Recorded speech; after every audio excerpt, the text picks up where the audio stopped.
can't say you didn't answer the question, right? That's what Dwayne always talk about. You know what I'm saying? And we're going to go ahead and bring him. Hey, listen, I know he's off mute, so we're going to get this started, right? Dwayne, what you got? We'll go to the 90s because that's the only relevant one on my list. On that list, on your list. So that's the These only people one. are so picky, bro. Picky. Why the 90s, bro? Well, the next one's the 2000s, but that's not on the list. And we heard the scope. Why the 90s, bro? Why the 90s? Because it's the 10 years, first 10 years of my life. I'll say that. Well, you know what? How about this? I spent the majority of that time in Jamaica. How about that? All right. Okay. Next. Oh, man. Welcome to the stage, Mr. Sir Hill. Salute, brother. Humble Dad. Good to see you, man. Thanks for having me on the show tonight. Really appreciate you. Listen, I appreciate you, bro. You know what I'm saying?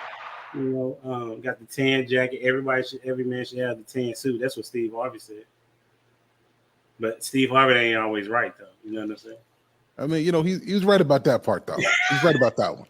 That's fair. What you got on it? I'm going to go with the 90s. Number one is because I entered into the world, and so I made it a better place. Born in 87. The second one is the Chicago Bulls. Nobody mentioned this? The whole era with MJ, you know what? Like, it was great for NBA. You got shows like Martin come out, Jamie Foxx, Fresh. I mean, entertainment was booming. And then the big thing was families were families back then, right? So we had family reunions. We had Sunday dinners. It was in the 90s where it was the culmination of all the best of arts and entertainment and politics and education where Black people were shining. Like, so the 90s were great to me. And I would have to say that was the best decade. That's a bet. Appreciate you sharing. Hey, my sister in love, what you got? Shan. Good evening, everybody. I am going to choose the 70s. I feel like that's the era my parents grew up in. So I was able to listen to all the music that came from that genre, that era, which was really impactful. The style, I love us women were natural then, unapologetically. We're doing something different now, but we're rolling back, and even the style is back. Like I can wear my bell bottoms now with a fro, and just So yeah. So are you talking because you're not talking about BBLs, right? You said natural. I mean hair. Okay. Okay. All right. I just want to be able to have context. I have nothing to do with that. Okay. All right. Cool. That's them 2000s over. We're vain. At least some of us are. That's a bit. Yeah. I appreciate you being here, sister. Hey, we're gonna welcome to the stage none other than Mr. Uncle Rick in the building. What's happening? Chilling, man. What you got going? Nothing, man. Chilling. Same old stuff. Blessed to be here. What's good, everybody? Beautiful people. Sir Hell, my brother, what's good with you? So the 90s, man. The 90s. The best era of hip hop, R&B, movies, you name it. Right? The best movies, Casino, Goodfellas. The 90s. Best hip hop, Notorious B.I.G., Tupac. The 90s. The best ladies, around the way girls. You know what I'm saying? A needle apple bum. You gotta put me on. You know what I'm saying? When hip hop was hip hop, when R&B was still love songs, when people still loved each other. It's the 90s, hands down. Hands down, the 90s. So we put the 2000s and the 2010s. Would anybody change their vote? Send it all back. Send it back. Let's redo it. For sure. I definitely would say the 90s for me. What was that? That was middle school going into high school and college. So that was like all of basically me becoming who I am to a degree. And, I learned a lot about myself, especially when I went to college. I pledged in 98, so it was a lot of things going in the 90s for me, for sure. So I'm going to go with the 90s. Martin. You had Martin. You had Fresh Prince. You had, what else was it? You had Living. Yeah, Alicia, the Parkers, Living. Yeah, all of them. Living Single. It was all of them. Yeah. All of them just lying to us. But, we enjoyed it. All right, that's a bet, man. Appreciate y'all being here. We're gonna get it started. I think this is going to be an interesting dialogue as we lead up to the main topic. And there was some question that I had from last week that we didn't really get to, so we'll get to it today. So the first statement or question is: let's say that your spouse is not doing something that is in the relationship, like a requirement in the relationship. What would the conversation be? We talked about like what my mind is centered around is like spousal accountability. Like if she's not doing what you ask, or he's not doing what you ask, like what would that conversation entail, and how would that go? I'll give you a moment to think about that, and we'll start with Mr. Dwayne Jones. Dang. All right. You know what? This has been a learning opportunity that I have been going through for a good while. Because I would say I came from holding things in and not saying stuff, and whenever you finally say something, things explode. So I've been learning having to learn how to communicate effectively in that regard. So again, I've mentioned this before, but front loading.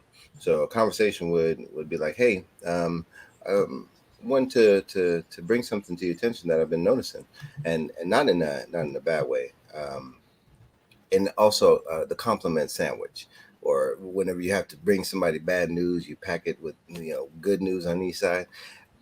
I struggle with that, but I see the benefit in doing all those things. So now, hey, it's say something, but say something as for finding out if it's a good time. That's another thing with front loading. Like, hey, is this a good time? Hey, can we talk about this?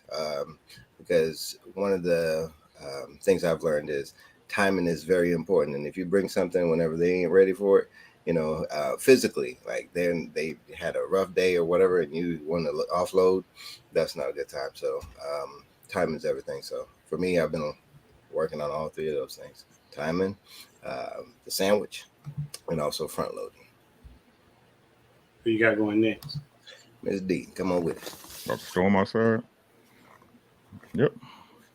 Who you say? You said Yeah. D? Yeah. Okay. I would say I would definitely pick my battles, like Dwayne said, so to speak. But I would address it. I would just ask, like, what's up?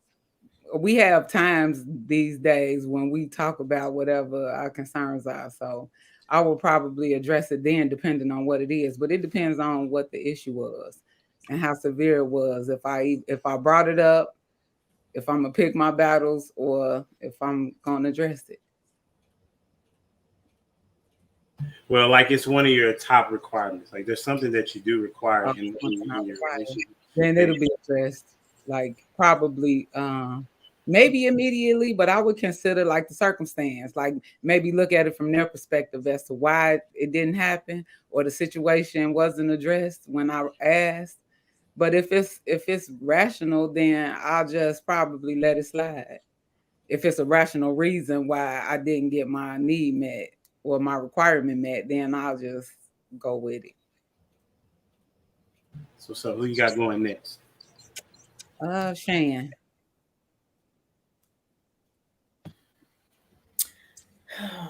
This question, I know. This one was a hard one for me.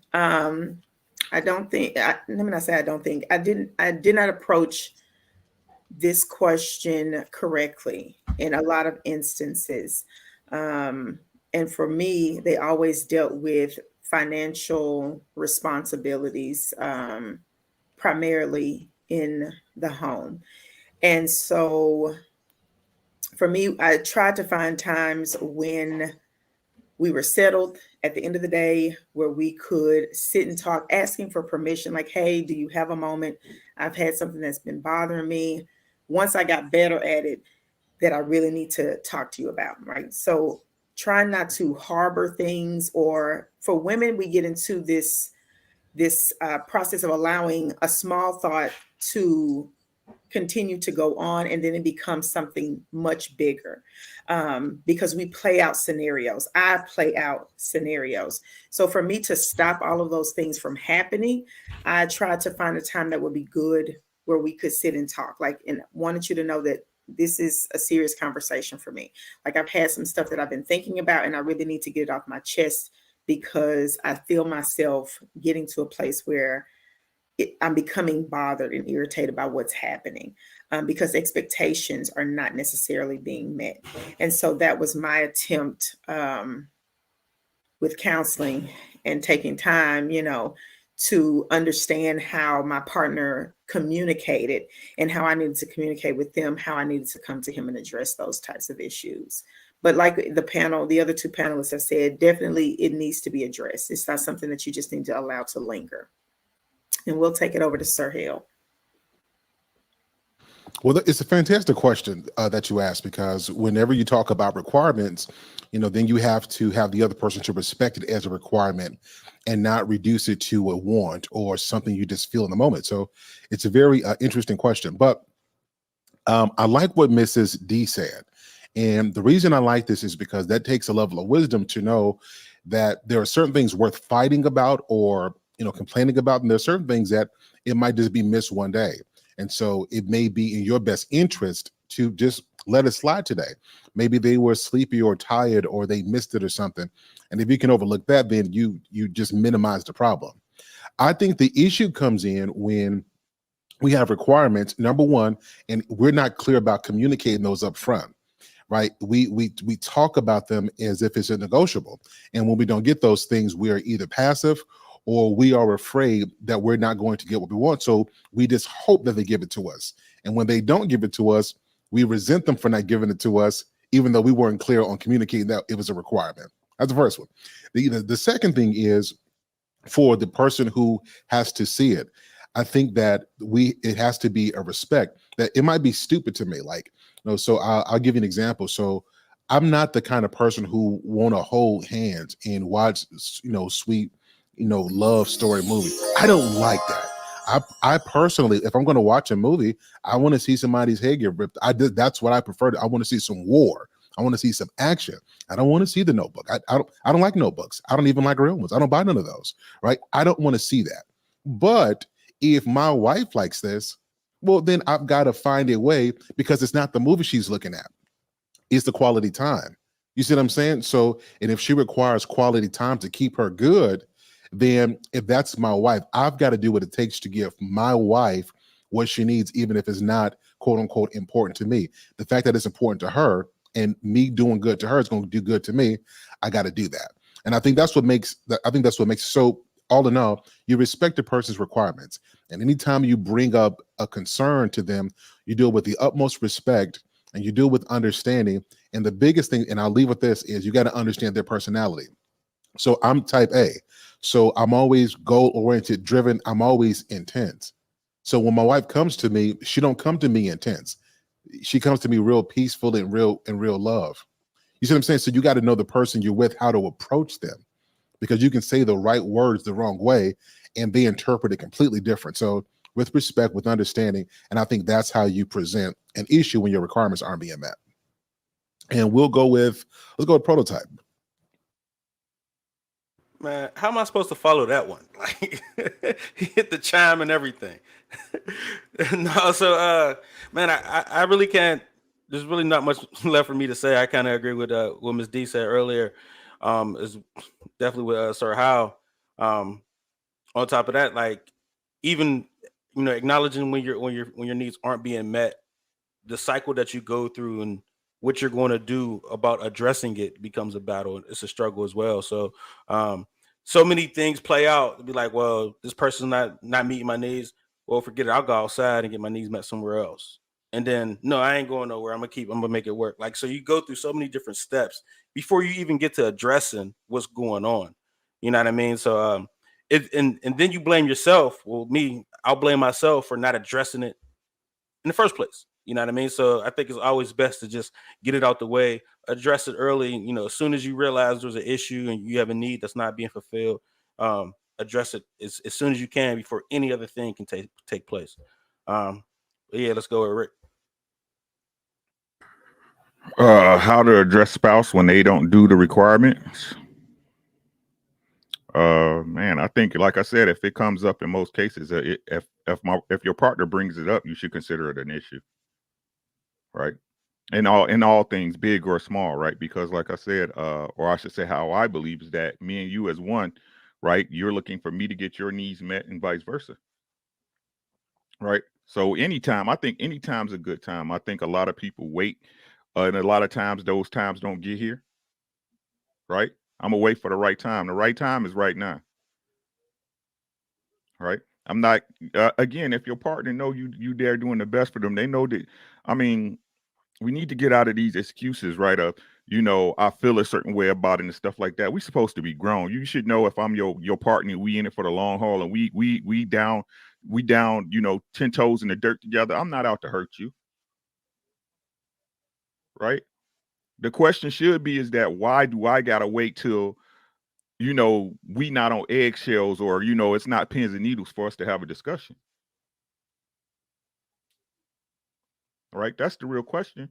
I'm here for you and you here for me, and nothing I will tell you is here to degrade you or make you feel a certain type of way about nothing. Is to make no matter what nobody say, both of us better, because if you doing what I need to do, I can be more efficient. And if I'm doing what you need to do, you can be more efficient. So we can be more efficient at loving each other. So that's my take on it.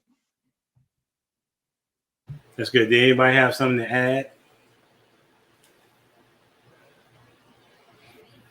Okay, get that 10-second right there. That's good. I think it's good to make sure that you understand who it is that you're dealing with, right? That's the main thing, because if a person needs time and they can't process it once they come in the house, that you may have an issue, then that's going to further the issue. However, if the person that you're with is cool with talking about it whenever, then that's when you probably should address it. But I think that people kind of need to get to the point of being able to talk about it whenever, because as Ricky alluded to, if I have an issue with you, when is there going to be a good time to say that, right? Because if I say it now, when you're calm, you still can have an issue with what I'm saying, right? Or not want to see it from my perspective. So I think people kind of being able to listen to the other person with the mindset that we're on the same team. And my ideas that or how I'm feeling about what's going on is a concern to me enough that we should talk about it and come to some resolution, and not say, well, that's just on you, right? That doesn't make for a really good team. So that's a really good talk, good start. So as we I'd like to chime in if I can. Absolutely. Ladies are carriers. Going on 16 years of marriage, I've learned a couple things. My wife is a carrier. So when I've got an issue, I'm going to talk about it. I'm done with it. If we've resolved it, that's it. It's over with. Like we talk, this is the reason. Salute to what Ricky said. When we talk about it, I don't want to come back to this 2 days from now. 3 weeks. When I'm done, I want to be done with this. I've learned that a lot of our women are carriers, and this is nature. This is how you're built. You carry stuff. I mean, heck, you are a carrier, literal. And I've learned that sometimes when I would talk to my wife about an issue I have with her response would just be I'm like, hey, humble dad. All I said was something simple. And she done blown up about it. And when you dig down to it, she's reacting to what I said. She's responding to something else. It's a big difference. And I think a lot of us, we interpret our woman's reaction and we assume that it's based off of what we're saying. She had a hard day at school today. She's got paperwork due. She's got, arts that are coming up. A parent came up there and cussed right about her kid. So she's carrying all that stuff from school. So when I bring something to her and she's not communicating, because a lot of women don't communicate what they're experiencing in their words, they do it in their body language. So, okay, her body language talks about it. So I've learned that if I've got an issue with her, it really is simple. Sit her down, rub her feet, let her get it off. Let her get whatever that pressure is off. And what I found most of the time, I don't have to tell her what the issue was. She'll apologize for it. It's just that when there's a lot of stuff going on, any additional weight makes her feel like she's failing. And it's something that a lot of women try to escape. So again, timing does make a difference. And being able to understand this, again, this goes back to what Ms. D said earlier. You have to know when you need to bring up an issue, because you should bring up an issue when they're not aware of it, not when you're frustrated at them. It's a big difference. So you give them some time. Like yesterday, we were doing something, 2 days ago, and my wife was just irritable. I'm like, oh, I'm like, what I do? And then she told me, she texted me back a couple hours later, because I went to the movies, and she said, "Babe, I'm sorry. I realized I was real quick. I was just sleepy, and I let her get some sleep. And then when I got back home, he gave me the biggest kiss, because you got to understand each other. And I think the issue is we don't teach this level of attentiveness in our marriages. Like, you don't just get married to a person and be with them, study them. And when you study a person, this facilitates much better communication. I'll land there. Yeah, and Go ahead. No, please. I understand what everybody's saying. And I don't know if there are other listeners out here who, deal with similar situations, but I was the type that I want to handle it, put it on the table, move on, right? Like, let's fix it, let's move on. But my spouse was someone who held things in and needed processing time. Well, I've given you 2 weeks to process this. When we come together to talk about it, you've processed it and dealt with it on your own, and you still have no solution. Like, there's still nothing that we're coming to a resolve for. And so for me, I think some people so there's a right time to do it, but we also have to be mindful that what are we processing? It goes back to what Uncle Rick said. Like, we should be able as adults to just have conversation. Why do you need days, weeks, months to process? You don't want the answer to that question. You don't want the Rick, answer. you can give it to me. Because you ain't gonna like it. It doesn't matter at this point, Rick. He's the man. He can process it when he get goddamn good and ready. Okay. He's the man. If you're processing it for 2 weeks and we come back to have a conversation about it, if there's still, if I ask you what was wrong and you can't say what was wrong, that's okay. It's okay for him. It might not be okay for you, but then if that's not what you accept out of a mate, then you got choices to make. I'm gonna push back a little bit, Rick. Your job comes to you and be like, "We need this fixed." Let's say your job comes to you and be like, "We need this fixed." Okay. And you're saying, "Let me process it for 2 weeks." They're like, "No, we need this today." That's a great point, but this ain't my job. This is my woman. She chose to be with me. Why does it change? Because why is that requirement change? Because this ain't a job. This is my woman. A job is a fiscal responsibility we have between two parties. She's my woman. She chose with me. If this is the way I move as a man, it's not her job to change me. I'm gonna change myself. She chose me. I chose her. So what's the order of things? I have a question. What's the order? I'm asking Prototype. What's the order of things? I mean, we're the lead. Okay, then. So that's but if my wife came to me and was like, I need this solved. That's you. You hear what I'm saying? Every situation is different. That's you. Every person's different. So let me offer just a slight pushback. Hold on real quick. So Dia wanted to say something, and then you can come right behind hers. So I hear what Ricky is saying, and I was thinking that in this situation, the response is different probably between women and men. Mm-hmm. However, I'm the type that if I have an issue and we address it, then I'm done. So I can move on. I got to protect my energy no matter what the response is. I try not to walk away without some type of resolve. But my question in response to Ricky's answer is, I think that's where care comes in at, and care for your partner and how they gonna feel. And understood. So I'm saying that to say, I think that one thing that we overlook is care, even in loving each other, and that we should care about how the other person is gonna feel, regardless as to how we feel about the situation. And I hear what you're saying about processing time, but like you told Shan, you don't want the answer, right? And I want to know what your response was gonna be to that. Like, why wouldn't she want the answer? Like, what are you gonna say to that? Because what I'm saying is this. I think this is a big problem a lot of us have, and I've been thinking about this a lot lately, right? Mm-hmm. What a man does for his woman is out of care, right? It's out of consideration. Can we all agree to that? Right? I wouldn't say it is if you saying you get to take as long as you need to. Listen to what I'm saying. Listen to what I'm saying. As a man, he does. As a man, every man does, right? It's just that prototype thinks enough for his woman to bend. It's either in him or it wasn't, right? But either way, prototype sees his wife a certain way to say, hey, I know this is a problem for her, right? But the truth is, this let me just put it out on the line how I feel about this, right?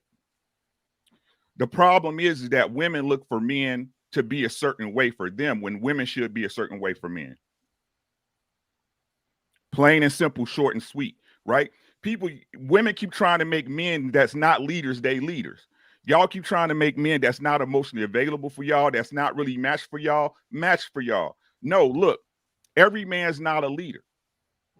Every man don't move the way you want them to move, but you got to be smart enough to find a man that's willing to move to care for you, right? But the truth of the matter is, right, if that man is rich or poor, if you chose to be with him, he's your leader. He's your lead. Yeah, this is about being in order. What's the order? God, man, wife, correct? Right? So you were supposed to fall under your man, whether he's a bad leader or not. You fucking him. You chose him. Especially if you married and had vows with it. He might be a fucked up leader, but he's your fucked up leader.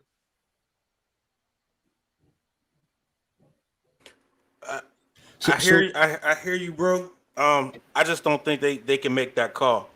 And I know it sounds like they should be able to, but I don't think they have it in them to actually determine or decipher then at that level of processing. At that point, prototype, you are taking away the one responsibility that a woman's supposed to have. That's what you do. The one real responsibility a woman was supposed to have is be smart enough for the man she chose. That's the one. Everything else is on me. Everything else gonna fall on me at the end of the day. Y'all keep proving it with these points. We keep proving it with this. It is not our job to keep bending for women. That's the fucking problem, bro. I lead a certain way, and my wife likes it. That's why she's with me. Shan Mans is a certain way. That's why she's with him. If you don't like it, move on. Stop trying to make a man. You there to inspire him if he chooses to be better, if it's in his makeup, and as y'all say, to find his purpose to be better. Y'all there to push him that way. But if that's the way he is, you choosing to be with there. If not, leave or don't do it. Right? Because what happened with us, right? We got to love y'all just the way you are. See, I got some pushback on this, and I'll tell you why. It's two things. I want to first address Shan's point, which I think was a really good question, and I agree with a lot of what Ricky said about this. If a man who doesn't care about you doesn't process, that's a key thing for women to understand. If he he don't put no thought into what he's saying, he's not really considering you. A lot of times men take some time and really process some stuff because we really don't want to hurt y'all feelings. And if we just say how we felt, for some women, I know Miss D said, when she done with something, but I've learned from even the strongest women that when it's a man that they love who says something to them, a woman can keep that in her heart for months, especially if he said it in a way that hurts her in some way.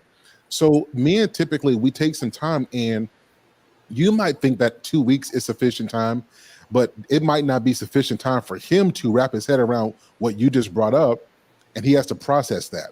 And I think the issue that messes up that whole processing time is the constant nudging that, hold on, are we going to talk about this yet? Are we ready to bring this back up yet? Are we going to bring this back on the table yet? And so it's been 2 weeks in terms of time, but he hasn't had that piece to really think through what the issue is. So I think that the other part of this, and this is to Ricky's point, I don't think that understanding a woman's point of view, understanding how she feels, is us bending to our woman. Now, I firmly believe that as you go and you grow together, you go through different iterations of yourself. And this means that how you are able to talk to her one way, you can't do that. Like the way you would talk to each other in your 20s, it should be a difference in your 40s, right? And we don't want our wives to fear us from the perspective that I know how he moves and I can't say anything to him, because here's what happens. Those kind of men get cheated on by her with a man that's emotionally available, right? Because it's not the bending that she needs, it's just the understanding. I'm your wife, and there's a certain way, a certain tenderness that the strongest of leaders have to approach our wives with. So again, doing that is not bending to her, it's understanding her, because when you give her a better version of you, it naturally cultivates a better environment for her to give you a better version of herself. Yeah, Wait, did you want to respond? yeah, definitely. And I want to concede that point because that's facts, right? But again, that's if you care. You see what I'm saying? That's you, Sir Hell. That's me. That's Prototype. That's Humble Dad. That's Dwayne Jones. But that's not every man, is what I'm saying. Right? Again, we all should live by a code of certain standards that men should move by, but we know that's not the case. So what I'm saying is this, ladies, when you see a man, you need to accept him for what he is, not for what he might be. Everything else that he becomes, if he becomes a greater version of himself, is simply extra. It's simply extra. And stop saying that man, because all you doing is making yourself look bad. If a man lacks leadership to your capacity, listen to what I'm saying, ladies, to your capacity, and you still there, what is that saying about you as a woman? Did you hear what I said? Let's ask the real questions, niggas. What is that saying about you? What is that saying about you as a woman? What I'm saying is this, Sir Harold, and you are 100% right. All of y'all are 100% right. If it went the way it's supposed to go. Right? But the truth is, if you with that man, he is your lead. He is your lead. Y'all say y'all God-fearing women. Y'all say y'all in the Bible. Y'all say y'all understand the scriptures.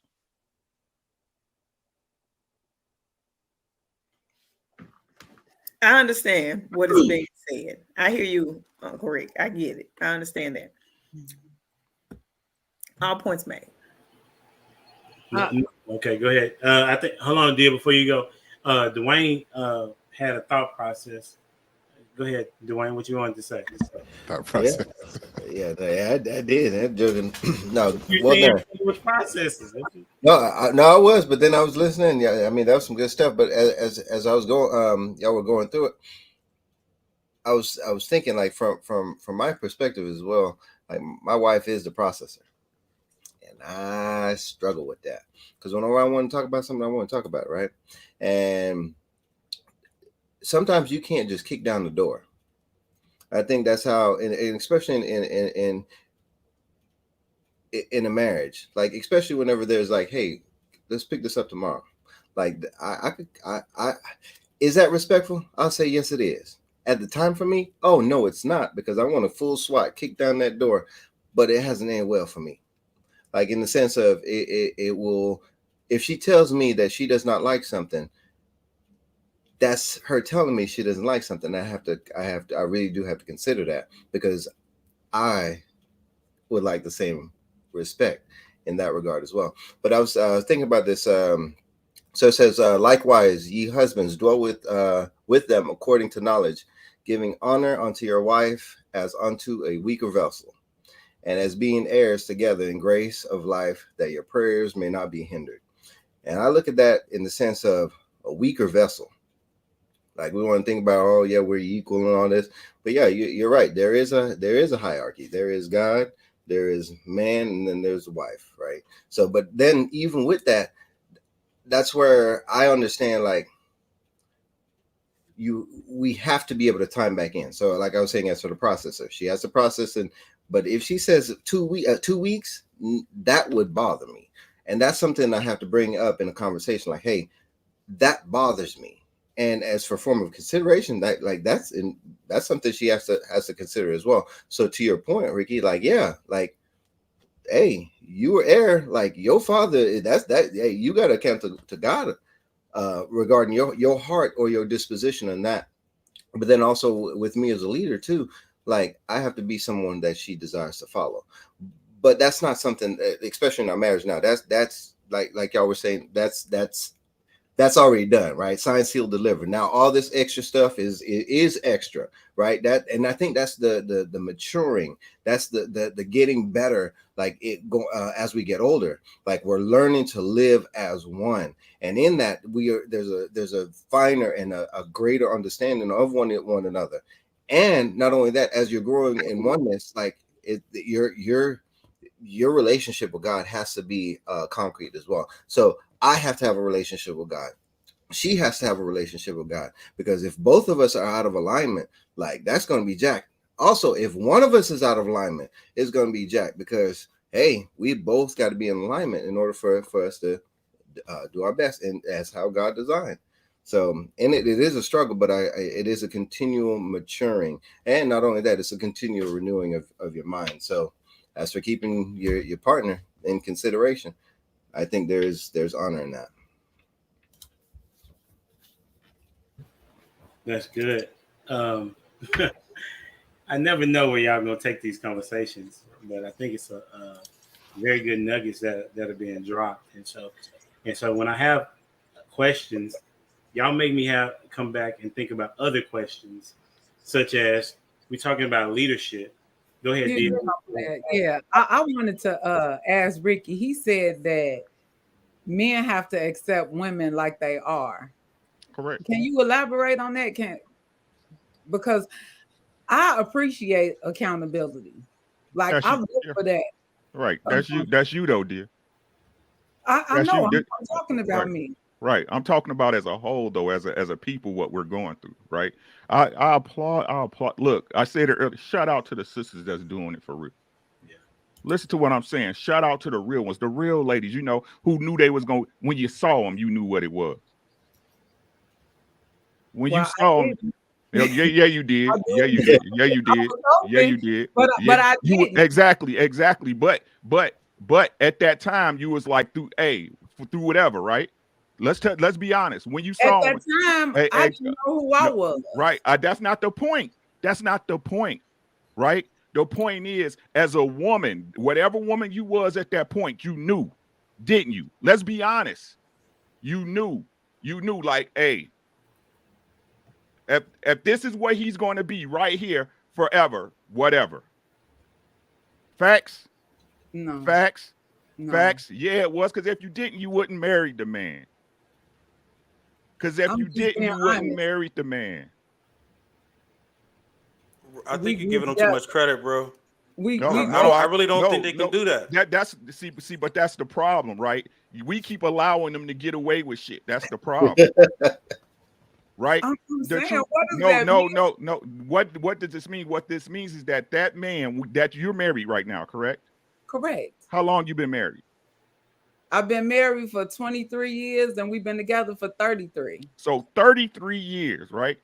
33 years. It was some point in your relationship as a woman, when you looked at that man, you said, no matter what, to the dirt, I'm staying with this man. At some point. So you can walk out the door today, huh? It ain't nothing.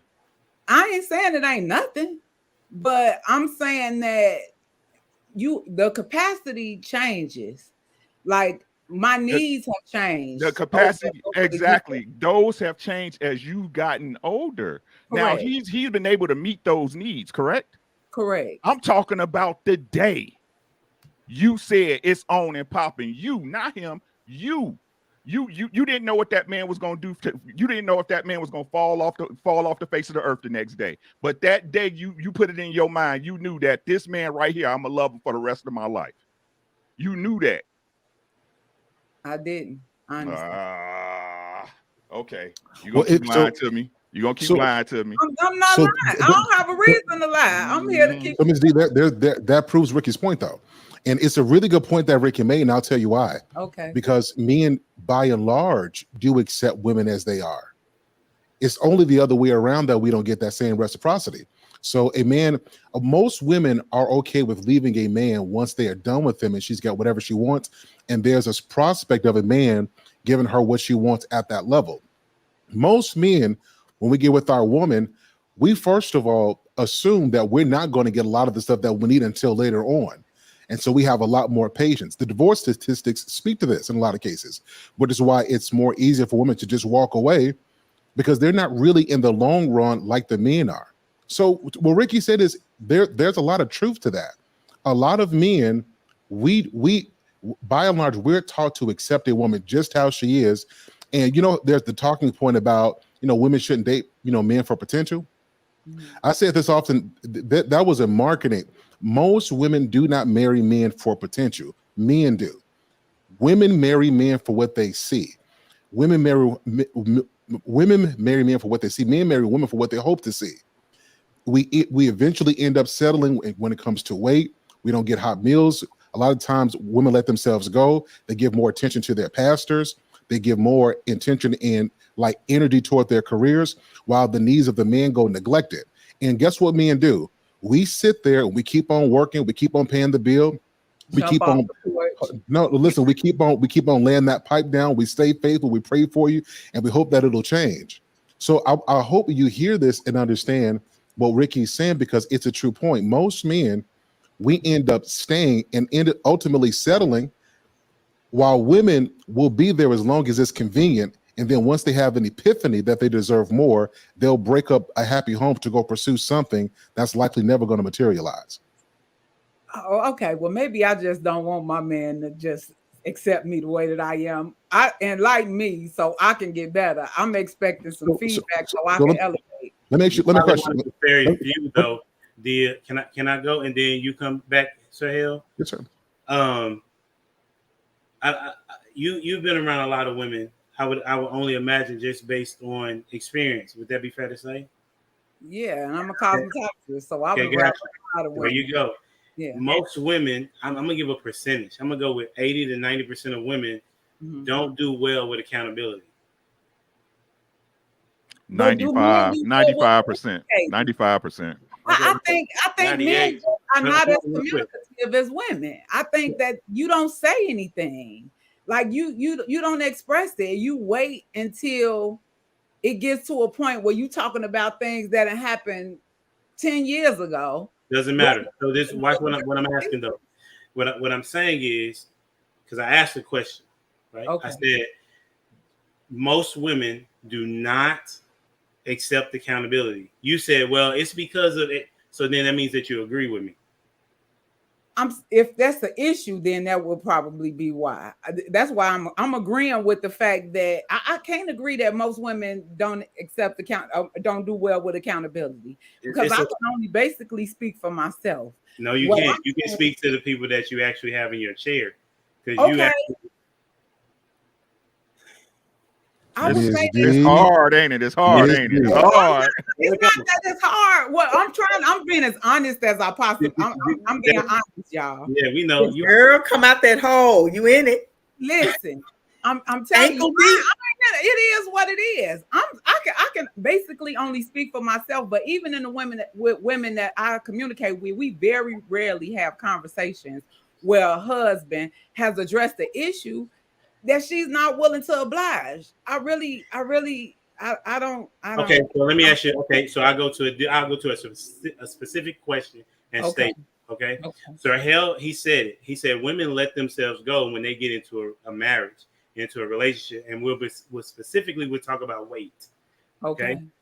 If a man says something to her about her weight, she will not want to hear that. Is that a true or false statement? In most cases, 80 to 90%. True. Okay, so that means that they have a hard time with accountability, because that's a part of what a man would want.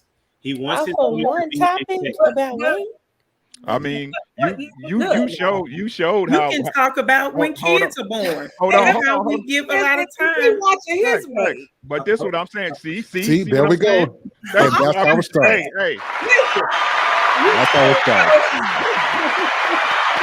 no, what I'm saying is, go work out with me, then. We're Hold going up, to hold up. 99% now, fellas. Hold up. Let's point it out, though, right? Let's point it out. So he said accountability. And the first thing you said, right? Well, you've been holding in. It don't matter that I held it in or not. I bought it up. You see what I'm saying? That's what you would say. Well, I've been holding it in so long, right? But like I said, we men and y'all women, right? So ain't no difference. Or is it? One of y'all, somebody lying. I'm trying to find out who lying. Well, That's all I'm trying to do. Let me do this. Say, let me bring in Shaq. Let me bring in Shaq. Shaq, you go, and then Sahel, if you don't mind, you'll come right back with your thought that you had. Okay.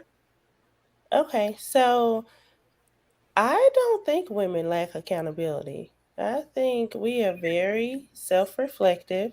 Yes, go blank. Everybody go blank. Take it all off. I don't even got to see your face. I'm okay with that. Exactly. Thank you. Give me the floor. All right. So I don't think that women lack accountability. At least you said the women that I know. I do think that women are very self-reflective and is always trying to fix things. I mean, we're naturally fixers, even if that means trying to fix ourselves over and over to figure out what the problem is. And we go to the ends of the earth for our men. Let's talk, So, and then with that, I'm gonna let you finish. Okay. thank But you. I just want, I want to pin in what you just said. Pin it. Right back. Okay. Thank you. But we go to the end of the earth for our men, whatever they desire. We love to fulfill those desires. It brings us joy to be able to do that. And so you have to have a level of accountability in order to sustain that over a long period of time. The end. I'm gonna go after Sir Hale. Go ahead, bro. I'm afraid to admit tonight we have the first iteration of Capitry tonight based off the comments we just heard. It just happened moments ago. So you are right in the fact that women do think about stuff, but they think about themselves as the victim and how everybody else is wrong and everybody else must acquiesce to how they feel about something, right? Mm-hmm. So the real truth is most women are not accountable. A lot of women, you'll know this. As soon as they bring up an issue, it'll be, well, what about the man? Well, what about his weight?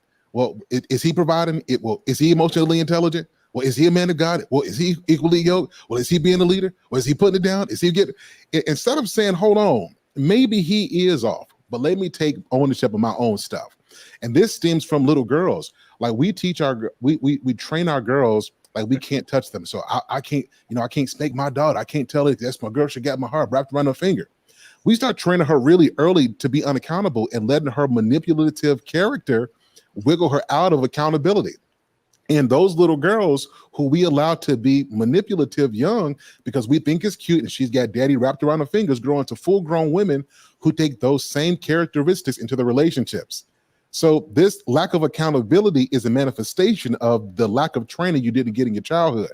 And the reason so many women can't see it in their adult lives is because it's so deep-seated in their childhood that it's just part of their existence. And so when the man says this to them, it's a shock.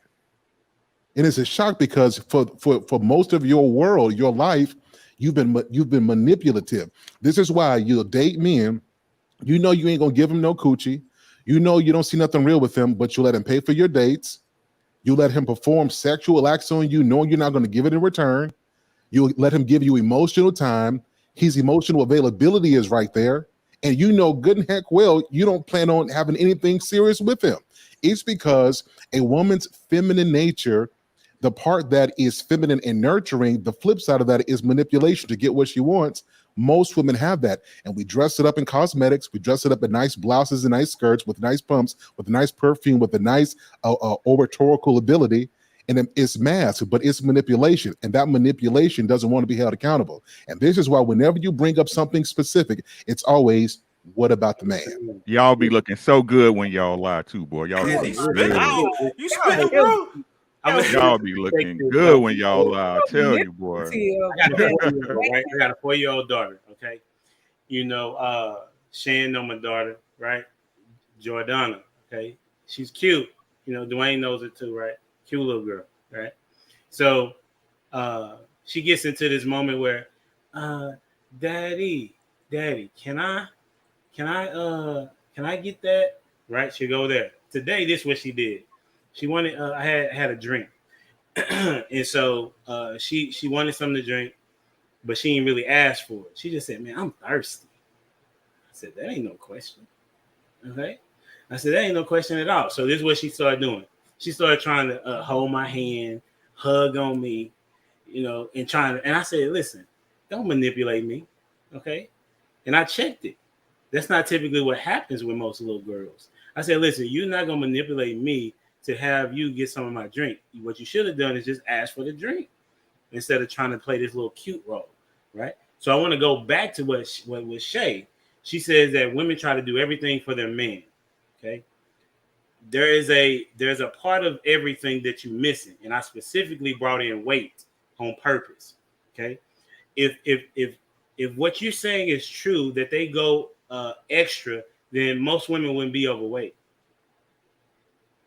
You know that, right? Because most men, 99% of men, I would say, maybe 90%, if I could say, do not want a woman that's overweight. Shay, you know that? No, I didn't know that. Yeah. Thank you for giving me the percentage statistician. Most men want women that are fit. So what I want to understand is why does that define holistically that a woman lacks accountability? And weight is a very sensitive topic because there are so many, and I'm saying this because it could be medical. It's a very sensitive what topic. They're saying. Yeah, the thyroid. The thyroid. We got it. It's a thyroid. We got it. It can be. It's not just thyroids. PCOS. Like, really try to understand the way. But you're still proving their point. Mm-hmm. Essentially, you're still. We must understand you. Y'all see this, right? Y'all see it in real time. I understand. Y'all see it in real time. We must understand what you go through. We as men, hey, prototype, hey man, if that's my wife, hey, what's your hell? Hey, as my mate, I gotta but y'all ain't trying shit to understand us. Fuck him. So, like I said, you're still proving this point. There are plenty of people on the internet that have, if we keep it with weight, that have lost weight with PCOS. There are plenty of women on the internet that have lost weight with a thyroid issue. There are plenty of people who take hundreds of medications and figure it out. Like, so what they're saying, y'all. But no, what I'm saying, Shan, is why does that define holistically that a woman lacks accountability if she doesn't take up an issue with her weight? That's the question that I'm posing. I'll tell you why.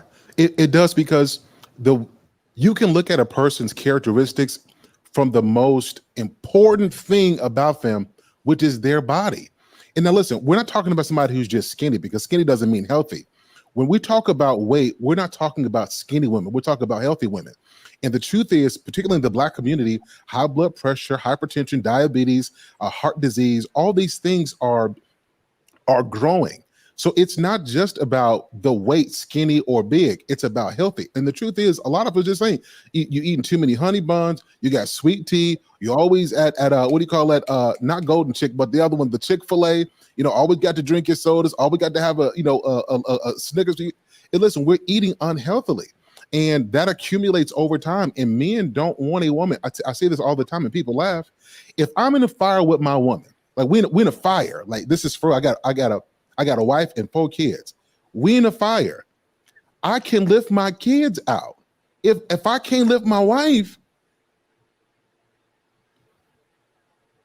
that's a horrible. And it sounds funny, but this is how men think about stuff. We think about the most horrible situation, and can I protect the woman that I love? And truth is, we don't think about scenarios like this. We don't plan for life. We don't plan for grandchildren. We don't plan for being healthy, walking on the beach. So health is important. And I can look at a person and I can tell if they don't never drink water, her pH balance is off. right? If she never has a salad, you know, something's gonna be wrong with her bones. She's not getting enough vitamin A, vitamin K, vitamin E, vitamin D. There's things that you can think about. So the way you conduct yourself says a lot about you. I'll say this last thing. You know, because you hire people, the way a person presents themselves says a lot about them. And that's why we focus when we raising children, or you know, people get in school, we tell them that how you present yourself, that first 7 seconds is critical. Well, if it's like that for an interview or you meeting somebody for a date, well, we got to be honest about this. It's the same thing when we meet somebody and we're talking about relationship, marriage, childbearing, and then all the other stuff that comes with that. I have a question for Sir Hill. And those statistics, how many people with the high blood pressure and the diabetes and that are stroke risk, how many of those are men? I would say the majority are men, and I got a reason for that. Part of that reason is why, for the most part, in our communities, we have trusted the care of meal preparation for our women, and a lot of times our women, who we trust to cook food, the way we're cultured from our mothers, we're cultured to eat bad. And for most of us, it takes a heart attack or a stroke or something very serious to make us snap out of it to stop eating very poorly. So while a lot of those statistics are men, we carry the most stress, we carry we do the hardest jobs. There's a reason for that. But if we're doing that, there is no reason why women now are rivaling men in coronary heart disease, in different cancers, in hypertension, when we're doing the hardest jobs. Ours is due to the stress of life. A lot of our women's is strictly due to a lack of care in diet, right? So that's what that is. So your reason isn't associated with a lack of accountability. No, most women are not concerned about a dude as far as like for example, if a dude is not overweight, but even women care about how a dude looks. Even they don't want an overweight dude most times, right? Am I wrong in that? Am I wrong in saying that? Most women don't want a fat dude. I would say, but we're accountable. I like them a little thicker. Yeah. But society, we talk about men and we take it. Like if Ricky said to me today, like, Sir Hell, bro, you out of shape and overweight, bro, you look terrible. I'm not gonna say, oh my God, I can't believe Ricky just hurt my feelings. He should be more sensitive. I'm gonna say, hey, bro, I appreciate you, dog, and I'm gonna get in that gym. You're probably gonna say, well, what about the woman? It takes another man to make you go get in the gym. But well, iron sharpens iron. Even if it did, I'm accountable. I'm open to accountability. Is the point? What about self accountability? So go ahead, Dwayne. Yeah, I do got a question. Speaking on that, so would it be okay for ladies? Y'all can answer that. If your girl came to you, be like, "Man, you looking a little." Yeah, there we go. Yeah. But even the way you're saying that, Dwayne, you're like not blunt about it, as Sir Howell just explained. No, like, no, I get that. Hey, bro, you look terrible. Yeah. And when you said it, you said no, because most likely that person wouldn't be a friend from a female standpoint. I ain't no female, but I'm just saying I cut them too. If you can't approach me like that as a female, like, well, you know what? Let me take that back, because they do be calling themselves the B words, and then they be going all out sometimes now. So no, I can't speak. I can respond. We do have those conversations with each other. However, if we really want to be serious about it, it'll go back to accountability, because large in part, we will start and then stop. And then we give each other passes. Like, girl, I know you're going through something. So it is what it is. And that's when they don't need girl, you already fit, girl. Girl, you already fine. Some other man gonna love you, girl. Girl, you think, well, girl, he can't. He got a little dick anyway, so he can't even handle that, girl. Somebody gonna love you. This is how ladies talk about stuff. How you know? Because I happen to talk to a lot of women, in my coaching. I've been counseling for a long time. I got a whole book on this stuff. I've been doing this for several years now. Okay, I'm not going to sit here and lie on this panel. Y'all know what we be doing. I don't understand. This is so interesting. Nobody lying, Shan. And once again, y'all have proven with the deflection that y'all not accountable. Like, you're bothered that we're saying that you're not accountable. Dia did it again. She did it again. I got one question. No, I have one question. She did it again. She did it again right in front of y'all face. Way to pivot. So pretty doing it too. Shout out to your husband. Look, I got one question. How many men on this panel would tell their wife that she needs to lose weight? Me? Me. Yeah. So I can nobody see that from all of them too. Say it I again. got a 150-pound weight limit, so No, no. my wife a big woman. I told her before. But Yes, that's like ma'am. but that's like I'm saying though. I accept you as you are at the end of the So day. you like a big woman then? I love my wife. No, love no, my wife. Ms. D, no, you're conflating. So you're asking a question about accountability, and now that we hold y'all. I just want to say, I just want to get this point out. I'm just gonna prove my points at all times, so it don't even matter. Right. So with my wife, I'll say, and she'll tell you this, like she will. I'll be like, babe, that you out of line with this. What are we doing? And then she'll say, baby, I know. And then what we do? She'll either go get a gym membership, she'll start walking, she changes her diet up. Because this is what happens in life. Most of us, we go ups and downs, right? So 3-4 months you own, some happen in life, a month, right? So you go through. It's about being consistent. And so, yes, when my wife is, I will say something specifically about it, and then she'll start to address it. You know what's interesting, as I said before, what men would do, like whenever I go at any of the guys on the panel, they think, they reflect, and they think and say, you know what, you may be right. Matter of fact, Rick conceded a point when Sir Hale had said something. He said, you know what, Sir Hale, I'm going to concede. That's him taking accountability, right? But when any of the men say something to women, right, there is a point of, there's not a point of processing to say, you know what, you might be right. That does not happen. You might be right. Let me think about that for a moment. You might be right. Well, I already know that I'm right. The response, You might be right. No, it's not no might be. The response is going to be. Don't be trying to manipulate him. Don't be trying to manipulate him. Right. He might be right.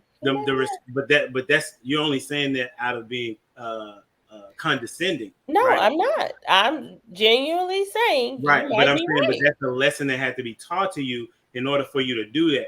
That's what I'm saying. In the beginning, that's not what you did, right? No, I'm saying in that statement you're just saying now you might be right. I wasn't saying about the lack of accountability statement, but what you're saying right now is you might be right. Okay, but even in the point of lack of accountability, you should have said, and even now when you had the opportunity to say, I don't know. HD, you could be right that most women don't take accountability, but in what I've seen in my situation is XYZ. That's not what you did. So that comes back to let you know again that even yourself don't even take accountability. Well, you know that they say they'll always say this. If you rephrase your statement to say women lack accountability when it comes to weight management or weight loss, I would agree with you then. But to make a generic statement to say overall that women lack accountability, I disagree with that. I do. But that's not what I said. I said, I know that's not what you said. No, I'm saying in the beginning, I said, let me give a specific point, is what I said. Right? I said, I'm going to be specific because people were speaking in general terms. I said, well, let me give you a particular situation where they don't take accountability. Well, when you should always take accountability, regardless of the topic, right? Because there is a point in it that there could be some facts in it. It talks about gleaning from a conversation, right? Even though I may disagree with what you're saying, Shay, I can still say, you know what? Okay, in the part of what you're saying, it can't be all. I can say that for sure. That's what I did, right? I said not in all situations, but when I talk about specifically talking about weight, women have an issue with that conversation when it comes from their man, right? Because I don't know, maybe it's an emotional thing or something, but in all times you should be willing to accept accountability. If you gain weight, if you lose money, if you did bad at something, you should always take accountability when you're not at the level that you should be. Right. So that's all I'm saying. All right. So I do have something on that because we all right. This goes back to that most, or I don't even know if we've been to another topic, but here we go. No, what was it, last week or 2 weeks ago? You fashioned a question like the most. Damn, what was the question? Disappointment. Who takes disappointment the best, or something like that? Who accepts rejection the best? There we go. All right. So it was like having to think about that. So now I'm thinking about this question in the same way as for accountability. Like, man, Adam, You know, like I think about that. We ragging on the women, but Adam was one of our chief example as for taking accountability. So I'll qualify it a little bit, saying strong men are able to take accountability. Strong women are able to handle accountability, or high emotional intelligent women are able to handle accountability. So I don't. It's tough because we as men, Adam being prime example, didn't accept accountability. He blamed it on God, then blamed it on the woman. He passing blame all the way around. So I think we all have the capability of not handling accountability, but it does take something strong. Come on, Sir Hale, So, what you got? hold on. To Come speak on. to that Adam story, right? Mm-hmm. You're saying he threw accountability all over the place, right? Blamed it on God. I think he didn't understand. He thought the woman was equal to his accountability level, right? So that's why he took the fruit from her in the first place. It was after that God then set the hierarchy, because he was like, it was the woman that gave it to me. That woman you gave it to me. And so God was like, you know what? Nah. So now the woman's supposed to follow you. So it was after that was our hierarchy set. So you can't just say, oh, Adam was super weak. He just didn't understand that women can't be accountable. You know what I'm saying? Because that's what I've been saying, that women they can't be accountable. So God set the standard and was like, okay, this is what it is. A woman's the follow you. That's an interesting perspective. Did you finish your thought, Dwayne? Yeah, I'll say it. Yeah. I mean, from that standpoint, all I wanted to inject was that accountability piece of it. But then, if as for the leader, I haven't studied. I'll say that I haven't studied it from that perspective. As for the after the hierarchy was instituted, if that is so, but it does make sense, prototype. So that's an interesting perspective to hear from. I'm gonna let that one go. If we can create a spinoff show for that point, I want to deal with what my brother Dwayne Jones just said, because I think it's a point that so many people use that Adam didn't have a point of reference for anything. We do, so we can learn from his mistakes, so that we don't make those same issues. They didn't have anybody else. We do, and I think that the issue we do is, instead of us being accountable, we go point to somebody else who didn't do something. And it doesn't have anything to do with emotional intelligence per se. It doesn't have anything to do with age. It's about maturity. That when you recognize that you're responsible for the outcomes of your life, you can't blame this on anybody else. Like, we love talking about this and we love saying this. What we don't mention is that when you die and you go meet Jesus, he's not going to ask you, well, did you behave this way because your husband did this or because your wife behaved this way? It is all on you. Right? So forget what Adam did, forget what Eve did. What did you do? Like, what was your responsibility in the situation that you're in? Were you able to take accountability with all these 66 books of the Bible, with these hundreds of stories about people lacking accountability, people being wiped off the planet of the state of the earth because they couldn't get it right? Did you learn from all of that? Because we have the benefit of this literature that Adam did not have, right? So in us talking about that, it puts more responsibility on us because we have more available to us. So we can't use the Adam situation to suggest that men have an issue with accountability. I think that we have to look at that and use that story to say it's much more of a reason why we have to be responsible.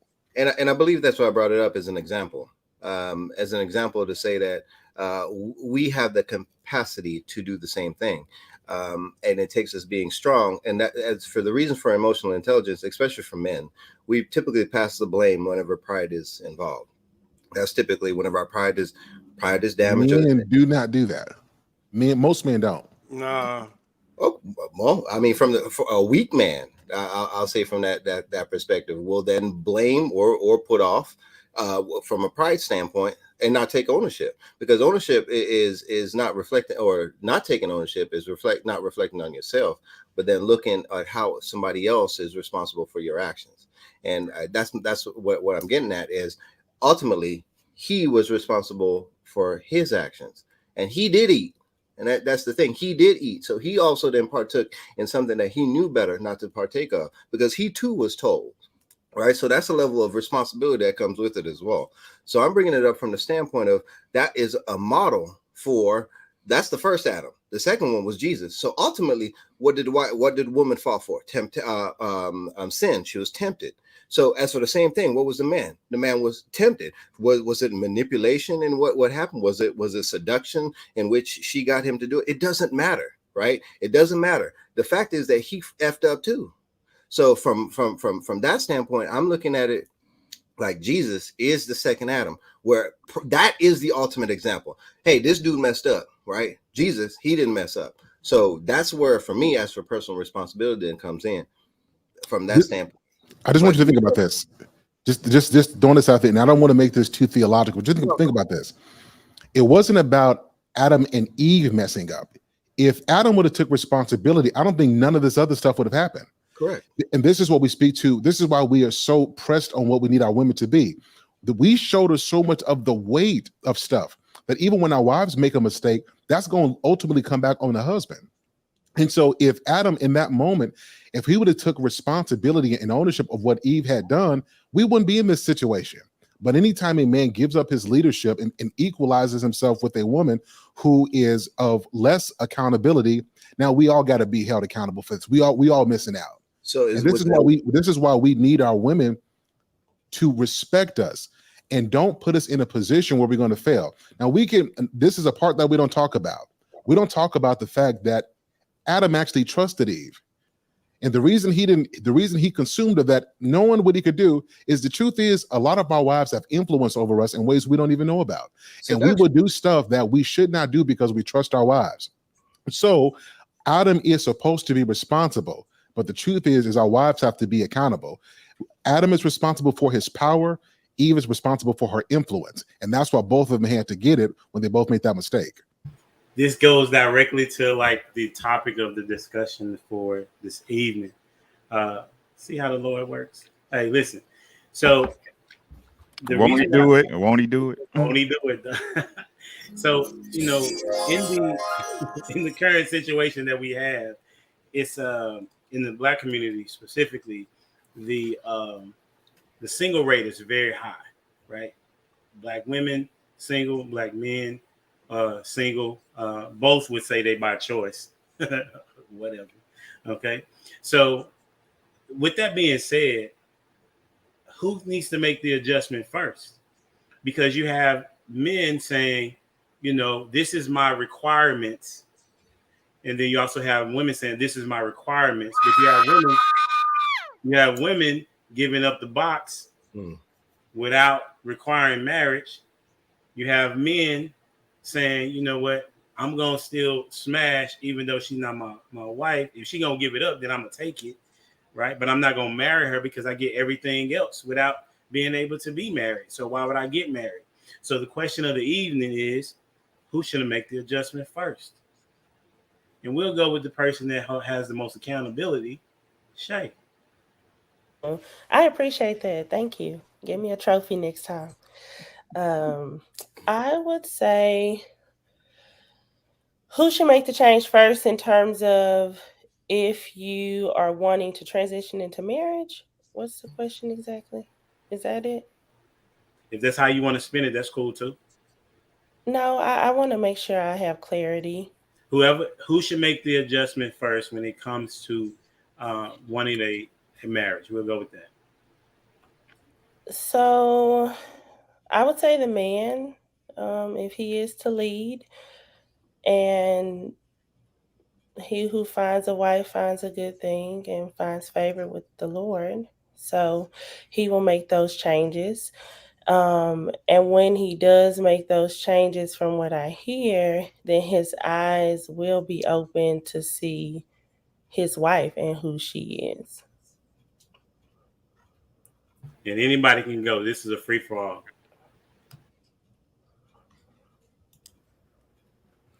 I nominate Ricky.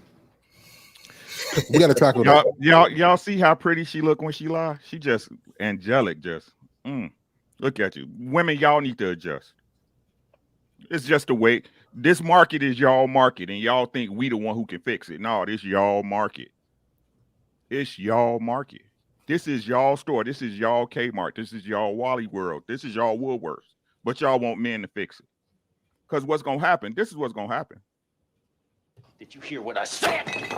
Said men will continue to elevate, and y'all ain't gonna be wives. Y'all ain't wives now.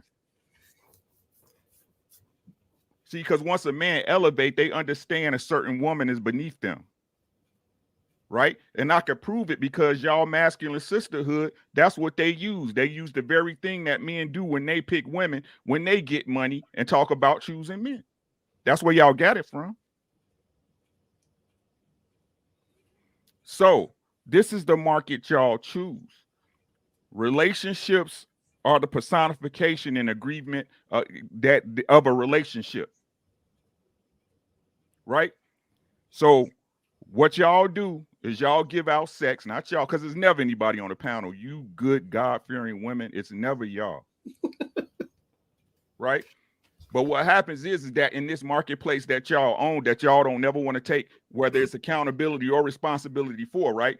If you sleep with a dude without a rubber, is he got you pregnant when you had sex with him? Right? When you sleep with a dude and he leave you, it ain't that you didn't vet that man correctly, right? It's that he sold you a dream and left you with babies, right? Right? Right? It's y'all market. And y'all want us to fix it. It's y'all fucking store. When y'all gonna fix it? That's why it ain't getting fixed. Because there's not enough women out in these streets. There's not enough wives and there's not enough ladies. Y'all letting the hoes run just all through the store. Running past self-checkout, don't even matter.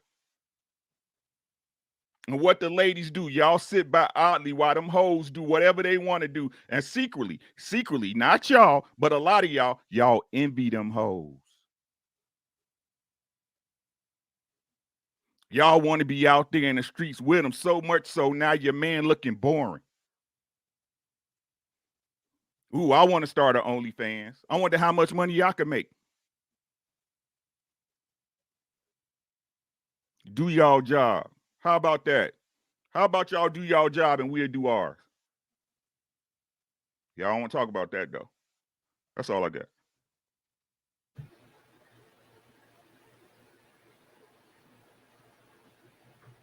Oh, nobody want to say nothing now. What was the question again? Okay, I'll put it. Who should adjust first? Men or women when it comes to getting ready for marriage? Who should adjust first? I think people need to adjust. You gotta pick one. No, why I gotta pick one this week? Because it's who you could be neutral when you get ready. No, I have a genuine response. Let him have it, D. Give it to him. I have a genuine response, and I feel like it's a lack of self-awareness on both sides. And I feel like as individuals, we need to all can see on trying to get in any type of relationships until we figure out who we are. And that's the basis of the problems as far as men and women are concerned. I don't feel like the blame should be on either side. That everybody needs to take individual accountability for where they are in their lives and who they choosing, and take responsibility for whatever result you get from being in any situation. And we need to quit blaming each other. That's being part of the problem. Nobody's taking individual accountability for anything. And how many of us are actually self-aware? Like who really knows who they are, even in thinking about a partner? Like, let's start at the basics, and that's figuring that out before you even choose. As far as who needs to, what was it? Who needs to adjust first? Adjust. Yeah, who needs to concede? Basically, no. We all need to figure us out as individuals before we try to commingle with anybody. I think that's the basis of the problems that's going on in our communities. And that's all of the communities. So I don't blame either side. I blame a lack of self-awareness, period. I'd like to address this. This is the second iteration of cabinetry that we've heard so far, sprinkled in the conversation. So I want to address this. So, no, men align, women adjust. I'll say this again. Men align. It is a man's job to be strong. It's a reason why it's called femininity. Femininity is soft, is malleable, is adjustable, it's agreeable. That a woman's nature is to adjust to a man. I guarantee you, you get a man that adjusts to your moods, adjusts to the way you see things, adjusts to your wants and desires, and you'll lose respect for that man because he can't be a leader and he's always bent over. He can't be a leader and he's always adjustable. He can't be a leader and he can be changed based off of how you feel. So no, it's a man's job to align himself. And if we want to, take this to the, spiritual, to align himself with God, to his ultimate maker, his purpose. And then his wife, who is his helpmeet, comes and she adjusts herself to be an asset to his life. So I think what we're doing is we're talking with political correctness because it sounds good. If I just say everyone has to adjust, everyone has to know who they are, everyone has to find themselves, what it does is it takes off the accountability that a lot of our women call blame, right? No, in our situations now, we've taught our women long enough to go find yourself. We told them long enough to just go travel, just to go get your degree, go figure out who you are. And our women are now 30s and 40s, aren't married, aren't even marriageable, yet having children, right? I'm gonna tell you the thing that I believe. You want to figure out who you are, do it with somebody. Because there's no better reflection or mirror you have than somebody that God places in your life for you to see yourself through the mirror of them. So if you really want to know who you are, don't go do it on an island. It didn't work for Adam, and it's not going to work for you. So to answer the question, men align, and his woman adjusts to him. That's the way that it works. So I want to chime in and kind of agree to that, right? He used the word align, but I was going to say, men have to start taking the community serious and putting that, if we want to save the community, men got to start taking the community serious. And then once we do that, then the women will definitely just fall in line with whatever, if we're leading properly that way. So, I mean, it would be women don't have no choice but to adjust if men are doing the right things and caring about society as we should. So what is the pushback on that? So what does it mean when if a woman says she leaves a good man? Right? If a good man's a good leader, good provider, a good father, and she still doesn't follow the rules, shouldn't she fall in line if that's the case? If that's the example, I think she will. So I think in most cases she will. Listen to what I'm saying. Listen to what I'm saying. Right? That will be optimal for the woman you have. Right? The woman you know how to choose. The woman you know how to pick. I'm asking as a whole. How many excuses and times have we heard a supposedly good black woman say she left a good black man? He was a leader. He was a follower. He was a man in his community, and she cheats, or she leaves and takes him for half his stuff. So why do we keep using this example that a good man makes a good woman? That's not true. I would say that's true. I haven't heard it that often, not anecdotally. You know what I'm saying? So a good woman leaving, I understand this about women. They're only loyal to their perceived circumstance. So whatever their best perceived circumstance might be, that's what they're loyal to. You know what I'm saying? Now, if somebody else can make a circumstance look better, then she'll probably leave you. But as long as you're her best option and continue to always be her best option, you don't really got nothing to worry about. But can we say, not in your case, because there's never been anybody up here, right? But in real life, isn't it fair to say that most women believe what they want to believe, that they could believe a lie and make it the truth? So couldn't they make something outside that's not their best option look like their best option in their own mind? It depends. Nah, I don't think so. Like I said, that's why I said they're perceived best option. You know what I'm saying? So there's some women that will look at something shiny and be like, no, that's not for me. That's only going to play with me anyway. You know what I'm saying? There's some limited women that can see that. But whatever their perceived best thing to do, that's what they're going to do. But their perception is theirs, correct? Yeah, their perception is theirs. Okay. But you have to be their best perceived option. And as long as you can be that, you're safe.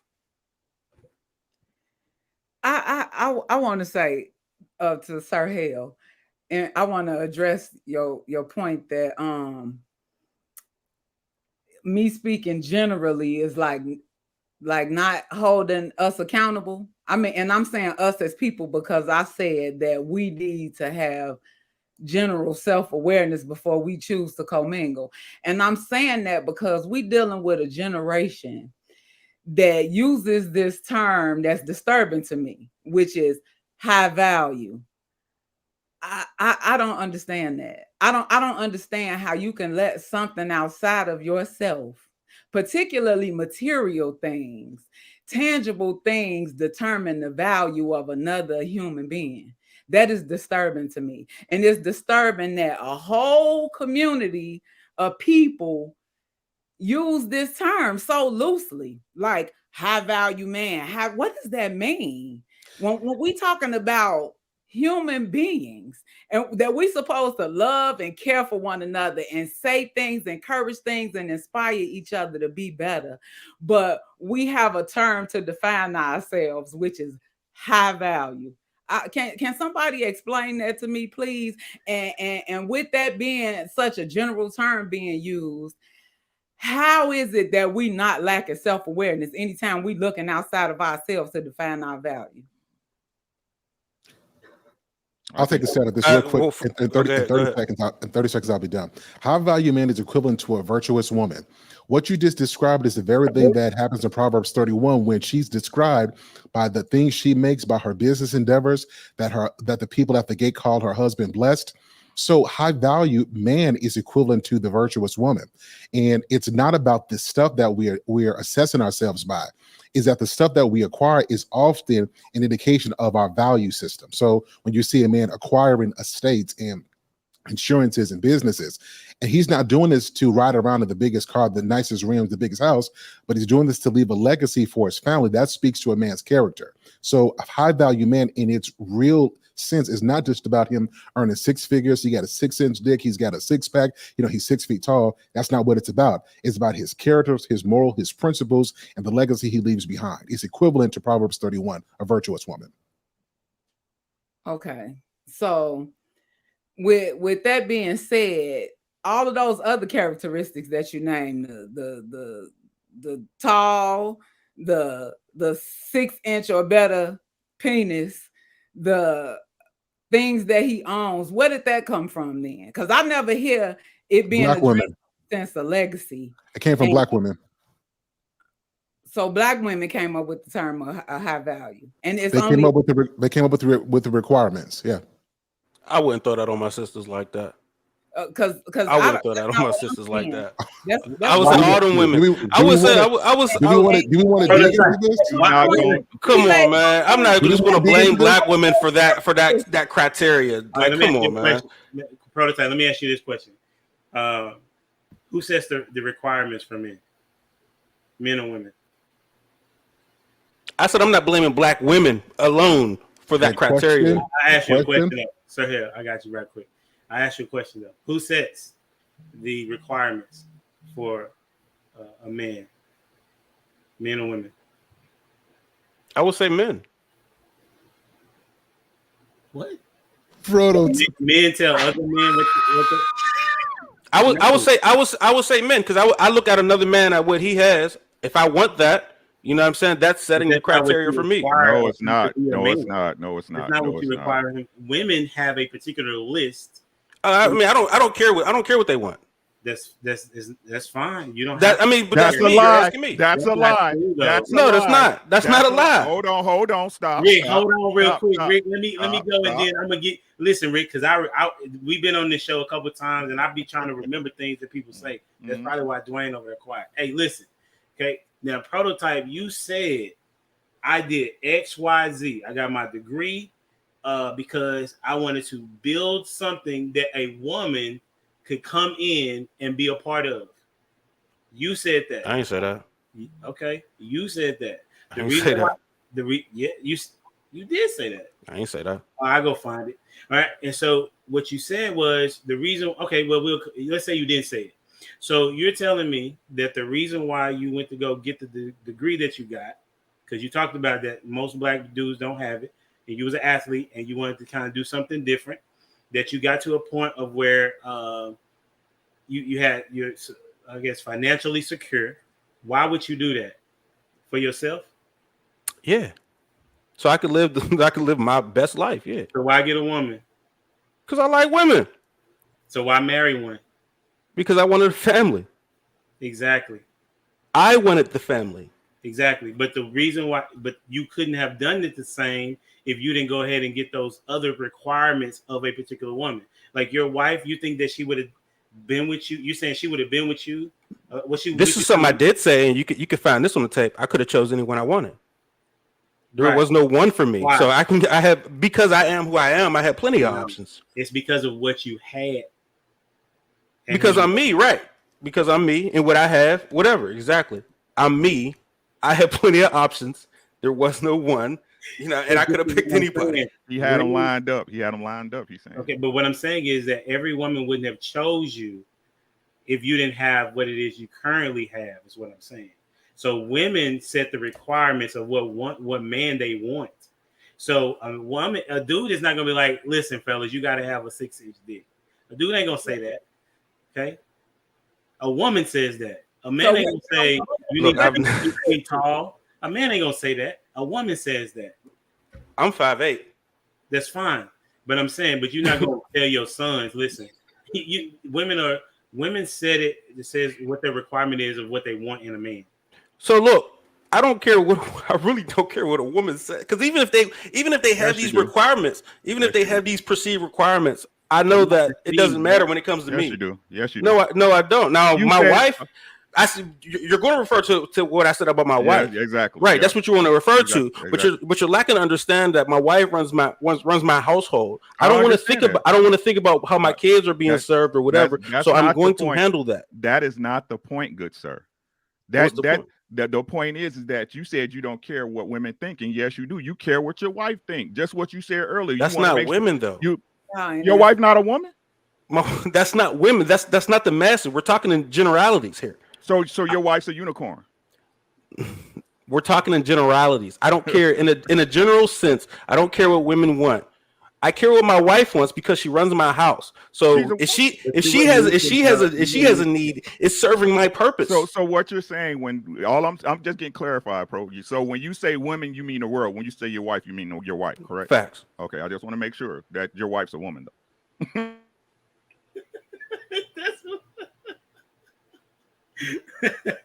Did anybody want to respond to that? I think I just have one more thing to say. I want to know what's gonna happen where all the virtuous women gonna be and where all the high value men gonna be when this dollar turns to zero.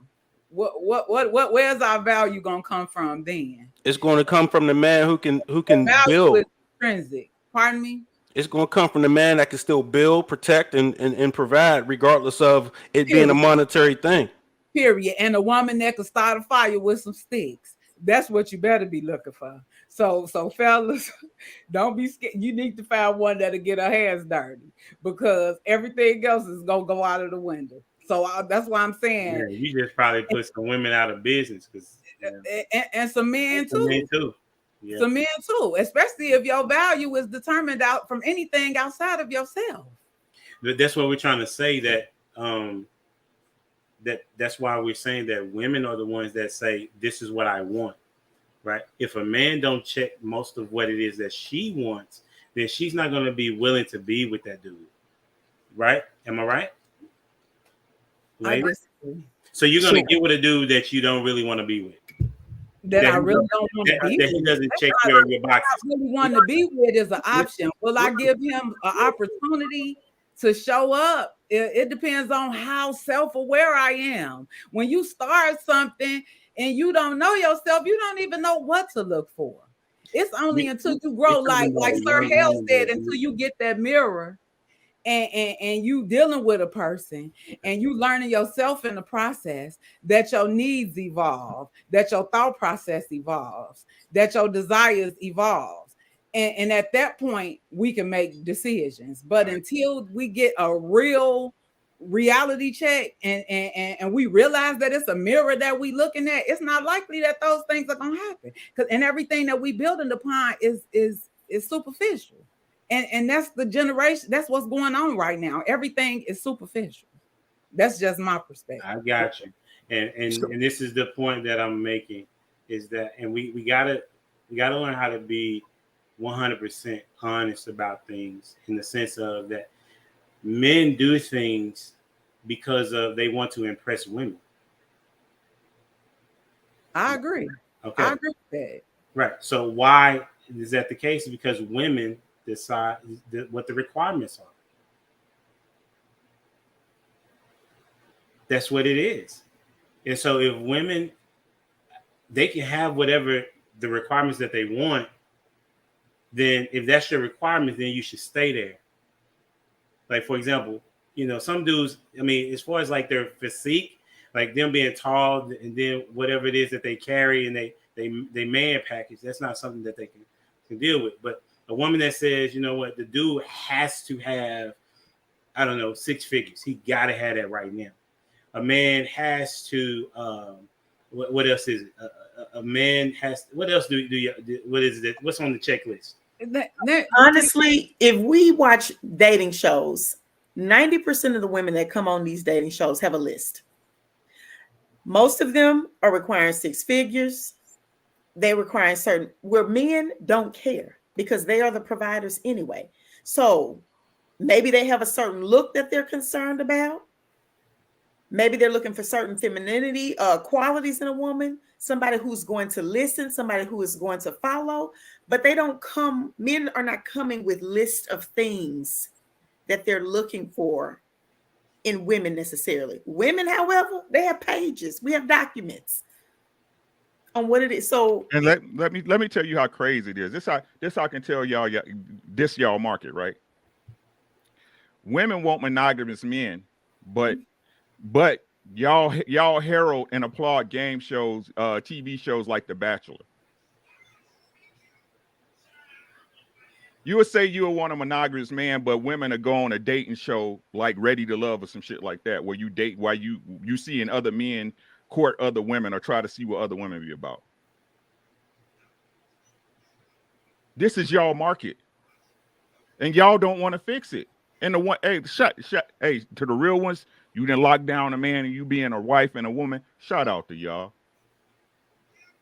But this is y'all wheelhouse, and y'all want us to fix it. It's not gonna get fixed because it's not our job to fix. It's not our jobs. At the end of the day, people want to blame it on the pookies, but you still sleeping with the pookie. The pookie couldn't be a pookie if you didn't lay down with him.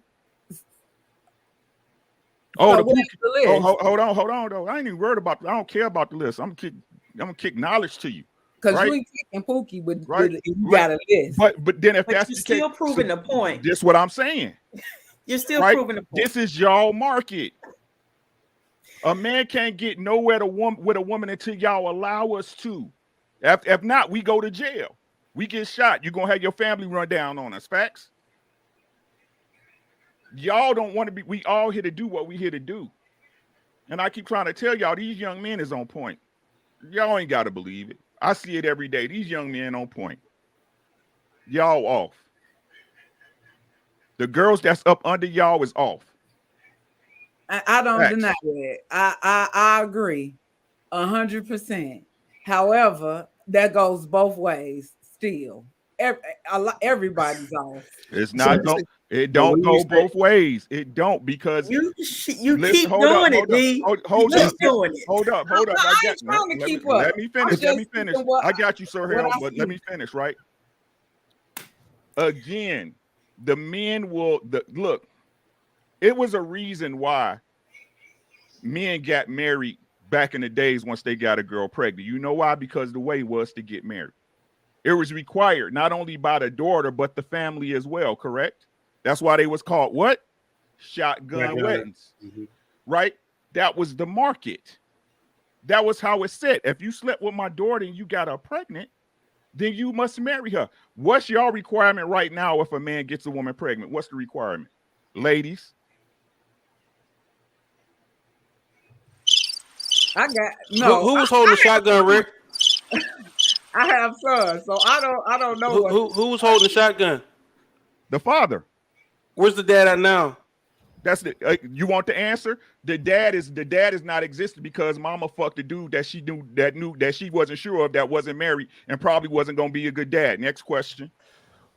Wait. Next question. No. That's a bad question. And the reason why is if we asked it in the 90s, we could say the fathers aren't there. In terms of data today as it exists, most fathers are there. Most fathers are in the home, and most fathers are part of their kid's life. That's our kids, though. My daughter ain't old enough to get married yet. So I think there will be a turn. The kids essentially, behind the kid, like I said, the people behind you, us, are messed up. Those excuses don't flick. Look, ladies, I said it last week and I say it again. We even. Thank you. That's all I'm saying. We even on the fuck ups. We even. But y'all, look, gentlemen, what we've been preaching all this time. Be the best version of yourself. Thank you. That's all I'm saying. This to say this ain't nothing new. But ladies, y'all stop the bullshit. Y'all need to stop, bro. This what's going on in the world right now is y'all fault. I don't care what nobody say. I'm tired of tiptoeing around y'all. Y'all ain't on point. Y'all ain't wives and y'all ain't ladies. I say that with 100% assurance because ladies don't move like y'all. Ladies don't lay up with dudes just because he cute. Ladies don't turn a good dude down knowing that's the best option she gonna never get. Ladies don't say dumb shit like, oh, he was a good man, but. Ladies ain't sleeping with their man's best friends.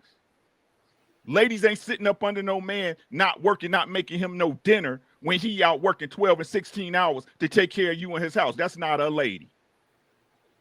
And like I said before, I'm sick of y'all trying to make excuses when y'all looking at these girls like, really, what the fuck is wrong with them? But won't say nothing to them. Won't speak nothing in their ear. Won't pull a coat and say, little baby, you off. Little mama. Y'all want to point to the big mamas and be like, big mama, that's your job, when the big mama's 32 right now. Is any of my nieces in the chat? Because all I do is preach, okay? Ms. D, can I? So I want to respond. So I think you're a great woman, and I do mean this. So just going back and forth, this is just the points. But I'm gonna tell you the issue that I see that with so many women. Okay. And I talk about black women because I talk about black people. That's what I talk about. We don't mind sharing fault. So anytime it's an issue, is all of us, it's both of us. We're past sharing fault. Now we got to share responsibility. And what we're saying is that when we agree to fault, typically it's the men that are putting the work to make corrections, while our women just keep on saying it's everybody's fault. So let's figure it out. I think we got to move beyond that, where if a man is saying that we have issues with our women, we don't just say, well, it exists with all of us. No, sit in it for a little bit. Take that accountability and then really do that work without projecting that back onto the man, because that just fosters more arguments. We need our women to be able to hear clearly, I have an issue with you and I need you to adjust. And I need you to adjust without using the opportunity that I've taken to explain my gripe with you, hijacking that opportunity to tell me what's wrong with me. And I think that's what happens all too often. And I think that's what we're seeing now. And I think that's the part that needs to change. And I'm gonna add to that. I think everybody agrees that the man is the leader. Y'all agree with that? Yes. Okay. So if the man says that you need to adjust, what's the problem? I'm a judge. Okay. So then who needs to adjust first? I need to adjust first. If he's saying it to me, then I need to adjust. That's exactly what I'm saying. And men are saying, women, you need to adjust. Okay. Well, I'm saying you need to adjust, woman. Right? If I am, we'll say it like this. I do the analogy of colleges, right? If I'm a college, I have a requirement that you have to meet. You can't come tell me that I need to change my requirements. No, you have to meet my requirements. So if I'm the man and these are my requirements, then you need to adjust to what it is that I got going on. Now, once again, we talked about this before. Like, I know I talk about this. Men need to have big discipline, but that's very challenging though to do. It's a challenge for a dude to say no when he know he's not going to get it that often. Women can get it at any time, and they're still willing to not say no. And you can roll your eyes all you want to, Shay. That's a fact. Women control access to sex. So whoever controls access to the sex is the one that should be held accountable to sex not happening. That's just what it is. That's like saying you're a business owner, but your employee is their employee's fault that y'all not doing well. No, you are in that situation, you're the leader as you run a tax business. That's your responsibility to make sure that you hire well of who's coming into your establishment as an employee. So as a woman, it's your responsibility to vet well who's going to insert themselves into you. That's your responsibility, and you're accountable to that because you control access to that. Men, yes, we need to have discipline, but that's very hard to do considering it's not going to happen as often as a woman could get it, is what I'm saying. And it's the word that's used often it's disingenuous to say, no, the man just needs to say no to me. What? Women typically are the ones that initiate the sex in the first place. In the first place, you all are the ones that say, hey, babe, can you come over late tonight? Y'all the ones that say that first. And so from then on out, then yes, he can ask or start because you've already started it. So once again, women should make the adjustment first as it relates to getting to be married, because you need to be a wife, right? I can't find you if you're not no wife. So that's what I'm saying. I appreciate everybody. Did anybody have any last points before we get out of here? I want to ask, so as to the fellas, like as a older woman, what's the solutions? Like, so what do you suggest we do in regard to grooming other young women? Stop giving them slack. Stop having pity parties. I don't. Look. Let me give you an example. Right. Okay. My wife mentors young girls. Okay. Right. And whenever, listen, this is my wife. And I love it. Hey, baby, you watching this? I love you. Right. But whenever something happens, girls are always given the benefit of the doubt. Stop giving them the benefit of a doubt. Call it for what it is. It's not miseducation. It's not knowing. You made a choice. You made a choice. You see how y'all you do it up. You did it up here. Y'all do it all the time, and you can't help it. It's just what y'all, right? But whenever it comes back on your plate, y'all can't help it but to try to find a way to wiggle out of it. It's just what y'all do. It's just what y'all do. Stop. Because this is what I'm talking about when we talk about the nature of things, right? The nature of men. How y'all know the nature of a man is to know that I want to spread my seed as far as wide as I can. I fight my nature for you. We fight our nature. If you have a man that's taking care of you and only you, sexually, financially, emotionally, he's fighting his nature. Leaders like followers too. Did you hear what I said? What's a leader without followers? What's a band if nobody's there to listen? Right? So y'all got to start fighting y'all nature and stop using this excuse. Well, I'm a woman. Y'all know I'm emotional. It's funny how y'all can be the most tactical motherfuckers when y'all want to get somebody. Y'all can figure it out quick. But let it come to righting the ship in your relationship. It's a million excuses. What he did, girl. Cold cheat on your man and say, well, you weren't treating me right. You was at work all the time. Did you hear what I said? Y'all liars. Stop lying. It's cool. It's cool. But y'all some liars, bro. Stop lying. And you can lie to me all day. Stop lying to your man like that. The one person who got your back at the end of the day. And if you know, you know. I ain't got to point you out. You know it's you against the world. You and him and you and her against the world. Y'all know what it is. Quit bullshitting. That's it. Hey, Dwayne, did you have something to add? A prototype? Sir Hell? Oh, absolutely. Ladies, so if we're going to turn this thing around, I'm going to give you a couple of solutions. And I think we gave you a lot tonight, but let me give you a couple of things. Every woman, you need to get an apron. We need to teach our young girls how to have an apron, get your behind in the kitchen, and learn how to master the moment. And it sounds funny, but there's a reason. Older school women, I noticed, I would have grandmothers and aunties who would get into the kitchen. And you would hear things like when you walk into their house, there was peace in the house, or there was love in the house, because women understood that they controlled the atmosphere of their home, not the temperature, but the atmosphere. And they were so intentional that anybody who walked through their doors, their husbands, their kids, and anybody else who had the privilege of entering into that sacred space, they wanted them to feel that peace and that love and that joy there.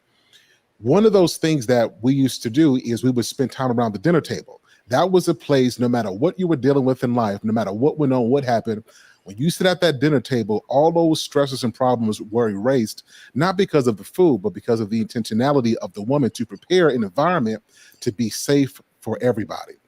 So ladies, get your aprons out. Understand that what you create at home is what your man looks forward to come home to, or what he stays, outside circling the block and don't want to come in because you didn't create the environment. So get your apron. The second thing, you need to get some lingerie. It don't make no sense. Y'all ladies going to sleep in sweat clothes and shorts and baggy t-shirts that ain't ironed, don't do nothing with your hair. Get you some lingerie and master your moment. Your man needs to know that he is the most sexiest, attractive, masculine thing that has ever existed in your entire life. Master that moment. You also need to have your going out clothes. This is when you go out. This is how you represent him to the world. A lot of women don't understand your power. You are your husband's billboard. So if you walk around masculine and angry and arrogant and mean and tough all the time, you make the world see your man as a weak man. So you're his billboard. Every time you go out, you shouldn't be going out with do-rags on your head, because some women ain't got hair, or bonnets on your head, or house shoes on in spandex clothes. You need to dress appropriately so that you bring respect to your man. And then the other part that I'll say this is you have to have some self-regulation.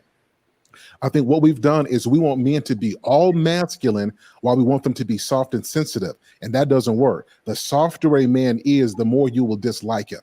So if you want a man to stay a man, then you have to master being soft. And that requires you to be self-reflective. Understand your own hormones. Understand your own emotions.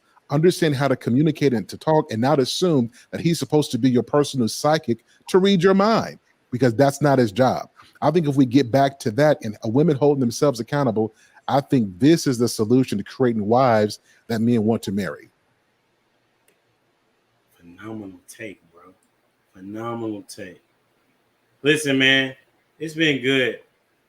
It has been good. Listen to some life teaching lessons. Dwayne didn't have to come off mute, you know what I'm saying, because he ain't talking. You know what I'm saying? Appreciate y'all, you know what I'm saying, for being here. Again, it's been dope. I knew it was going to be a dope show. You know what I'm saying? Catch Dia over there on Instagram. Getting ready to do her own thing.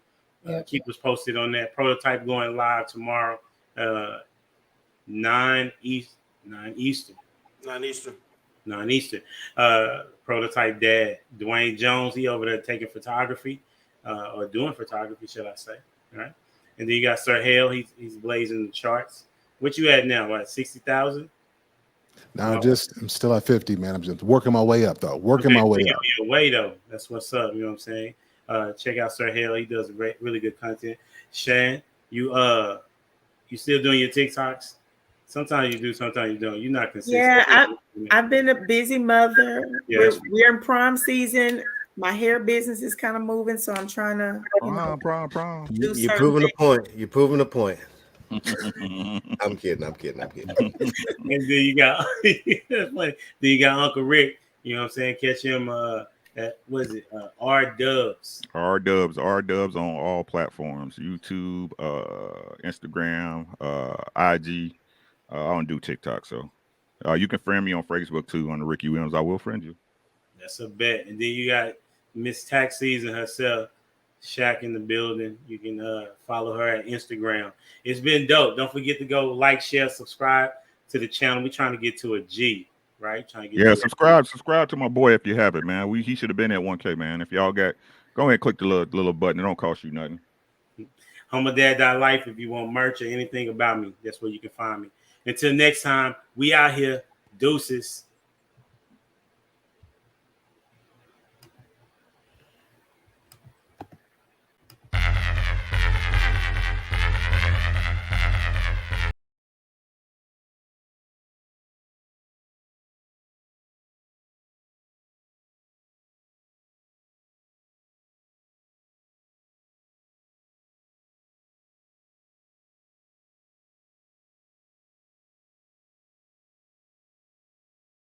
Stand something.